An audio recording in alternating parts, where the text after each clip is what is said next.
Той взе детето, държа го като заложник 24 часа, беше заплашвано с нож, аз също бях заплашвана. Никой не забравя как взе нож и ми го опря до врата.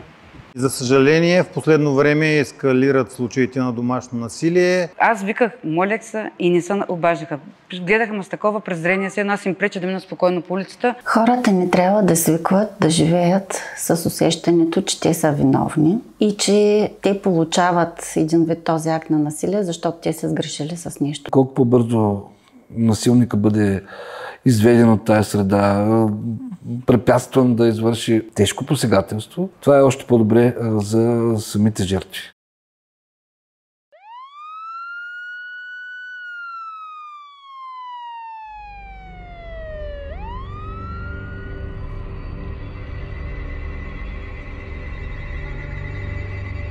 Домашното насилие в повечето случаи остава скрито. Освен с телесни увреждания на жертвите, които най-често са жени и деца, е съпроводено и с отправяне на обиди, посегателство върху честта, достоинството и уронване престижа на пострадалия.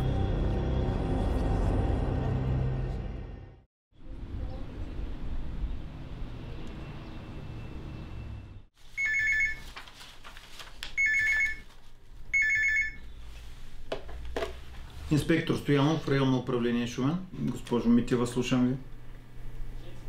Заплахи за побой.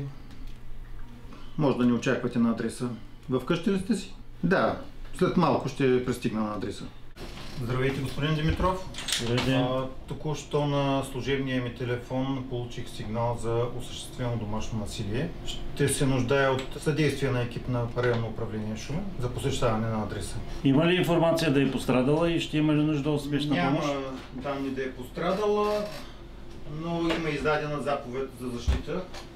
Предвид на това е необходимо незабавно да посетим адреса. Да, разбрах ви. Разбрал. Явор 3 на 68. Имаме сигнал за домашно насилие на улица. Елате да вземете районния инспектор, за да се отиде на место и да му каже съдействие. Приоритет е на полицията да реагира на такива сигнали.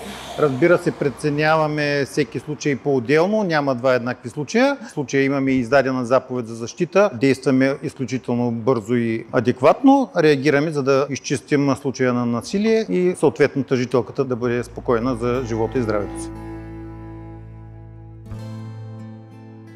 Иванка е майка на 3 деца. Години наред в името на тяхното спокойствие живее в страх, в очакване на следващия скандал, на следващия шамар. След 11 години осъзнава, че нейният живот не може и не трябва да продължава по този начин. През ден, през два не може една жена да бъде унижавана, да бъде бита и да ходи с синини на работа и да прикрива един човек. Като майка съм имала нанесен побой, в който наистина не знаех дали въобще ще оцелея след цялата тая ситуация. Просто не знаеш, просто не знаеш дали ти ще оцелеш, дали този човек как ще те удари, в какво. Не знаеш, нямаш си ни идея какво ще се случи след това.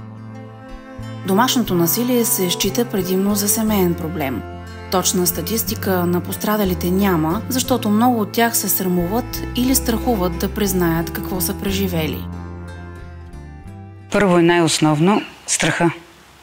Значи този страх от самото начало се започва да се внушава, като естествено винаги се насочва страха и към това, че какво ще правиш без мене. След което, съответно, когато мине първия път, винаги са големите обещания, няма да има повече така, ще бъдем заедно, всичко ще е наред. Ти ме накара, чувството за вина. И другата страна, която много често е децата и финансовата зависимост. От друга страна, ми прави впечатление, че е налице и друга форма на домашно насилие, именно икономическото насилие, което констатираме, особено при делата, които са свързани както и при упражняване на родителски права, така и при бракоразводните дела се констатира като че ли наличат на такава тенденция. Това насилие е придобило размера до там, че в много случаи то преминава границите дори на приемливото такова, ако въобще можем да кажем, че има някакво такова приемливо. Изразяваш се в сексуално насилие, продължително, Не само между съпрузите, но и между баща и дъщеря, рождена или доведена. Изразява се в насилие от син върху майка, опитвайки се системно да използва пенсията и за да се издържа и да си купува алкохол. Изразява се в това да прибереш, да живееш с човек на семейни начала с цел той да те издържа и когато откаже да прави това, ти да проявяваш абсолютно толкова силна физическа агресия, че да стигнеш до неговото убийство. И това не са изолирани случаи, за съжаление. В същото време голяма част от хората стоят в страни от проблема, считайки, че той не е техен, че се намесват в семейни отношения. Реакция липсва дори тогава, когато стават свидетели на физическо насилие. За пореден път бях нападната от въпросния господин в градската градина, където той там започна да ми удря. Имах нанесен побой, така да кажа, където аз избягах от него и се качих на едно такси и отидах в полицията. Просто вече то нямаше на къде. Ние бяхме на обществено място, имаше страшно много хора в градската градина, макар че беше вече тъмно, вече вечер, но всички стояха и гледаха. Никой не се претече на помощ да каже какво става, какво се случва. Никой няма забравя как взе нож и ми го опря до врата. Аз когато виках на хората от улицата, които минаваха за помощ, и после много пъти мислех, Боже, как няма да се намесиш? Виждаш, че някой вика за помощ. Аз виках, молех се и не се обаждаха. Гледаха ме с такова презрение, все едно аз им преча да мина спокойно по улицата. Няма да забравя един мъж, така стабилен, хвана го за ръката, моля ви, помогнете ми. А той така ме отблъсна и каза, това не е мой проблем. Няма престъпление срещу личността, което да не доведе до драматична промяна в състоянието на пострадалия. Характерно за пострадалите от домашно насилие е емоционалната тревожност. Жертвата се чувства объркана, с чувство за неефективност и живот пред провал. Живее с очаквания за всякакъв вид заплахи, а те неминуемо идват.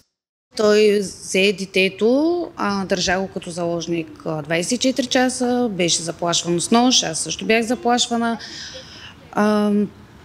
Това беше една кошмарна вечер, която наистина няма да забравя никога. Детето пък надали. Всяко едно нещо може да се спре. Независимо каква болка, емоционална или физическа. Физическа всички виждаме как минава, но никой няма да забравя как взе нож и ми го опря до врата.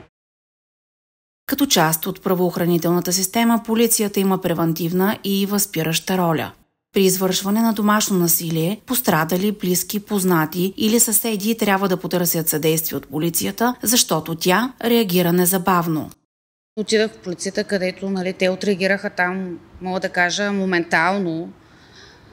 В смисъл беше извикан екип, който да ме прегледа, да ми види здравословното състояние. Дори детето беше с мен.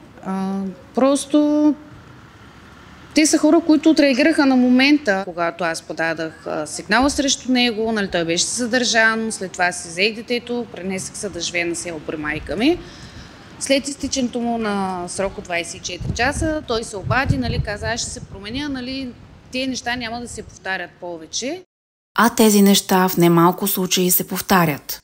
Насилниците никога не се ограничават с еднократно действие. Минава време, те се извиняват, имат един период, в който са много мили и добри и след това, за да се тушира скандала, за да се тушира неприятната ситуация, да се спре потърпевши от оплакване и след това отново при следващ неблагоприятен развой на дадена ситуация те проявяват отново акта на насилие и на агресия. Не трябва да се отлага, защото системното упражняване на насилие наистина то води до една градация, която обикновено приключва с някакво тежко криминално престъпление. Трябва да знаете, че има и убийство, извършено при условията на домашно насилие. Няма как да поставим във всеки дом по един полицай или един прокурор, който да следи за как се развиват тези процеси в конкретно дадено семейство или конкретно дадена общност. Поради тази причина, колко по-бързо насилника бъде изведен от тази среда, препятстван да извърши тежко посегателство, това е още по-добре за самите жертви. Молбата за защита до органите на МВР е писмена. В нея се посочва дали има данни за опасност за живота или здравето на пострадалия. Полицейският служител определя опасността, като взема предвид характера и степента на акта на домашно насилие, личността на извършителя, възможностите за защита на пострадалия. Компетентен да наложи мярка за защита районния съд в района, на който пострадалото лице фактически пребивава към момента на подаване на молбата. Тя се подава в срок до 3 месеца, освен ако това е обективно невъзможно, но не по-късно от 6 месеца. Когато съдържа данни за пряка непосредствена или последваща опасност за живота или здравето на пострадалия, районният съд в закрито заседание, без призоваване на страните, издава заповед за незабавна защита в срок до 24 часа от получаването на молбата.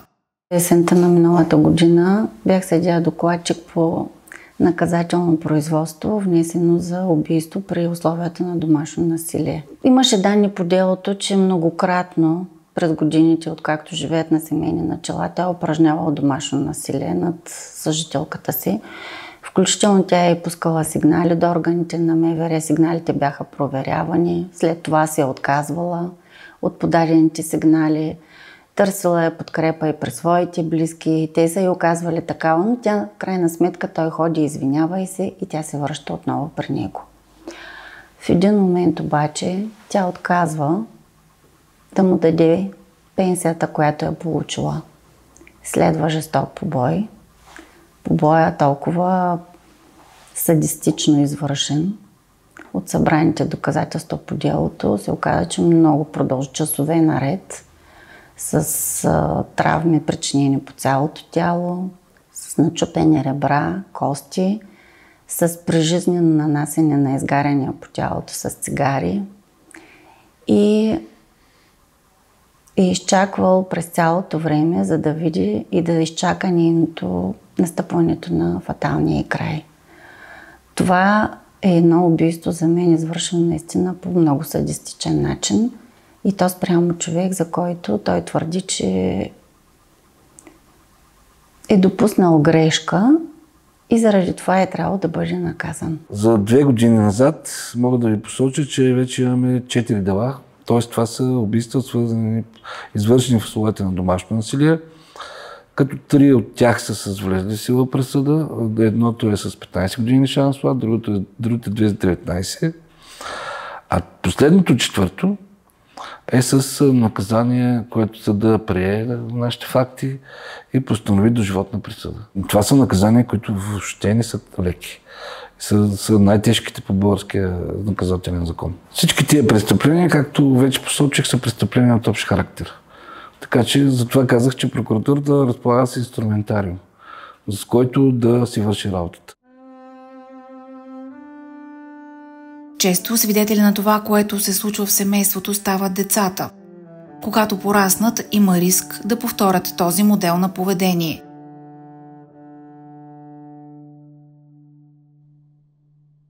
Ако са расли в семейство, в което насилието е било почти ежедневно, ако е била демонстрирана икономическа зависимост, ако с сила се е стигало до това да се налага мнение и решения, този модел на поведение децата ще прехвърлят върху своя живот. Няма нищо страшно от това да защитиш себе си, да защитиш децата си, да не бъдеш насилван за пореден път, го казвам. Никой не го заслужава. Има начин. Просто наистина има спасение, защото живот, живян в страх, той не е живот. Аз също мислех, че не мога да се оправя сама, да си гледам децата сама, но може, няма невъзможни неща. Да, паднах много, но в името на децата ставаш, продължаваш. Самия факт, самите те да се помислят като деца, мечтали ли са да се намерят насилник, да ги бие всеки ден или там, когато на тях им скимне и да бъдат вечно в страх? Едва ли някой те е мечтал за такова нещо? Родителите носим отговорност за добруването на нашите деца. Модела на поведение, който ние имаме пред тях, ще предопредели тяхното бъдещо поведение. Дали те ще бъдат свободни, дали те ще се чувстват сигурни, зависи от нас, от това, което ние покажем в техния живот. И когато децата са в риск, те трябва да усетят подкрепата на своите родители, тяхната грижа. Израз на грижа е да потърсиш защита за себе си и за твоето дете, защото това е грижа за неговото бъдеще. За да има утре.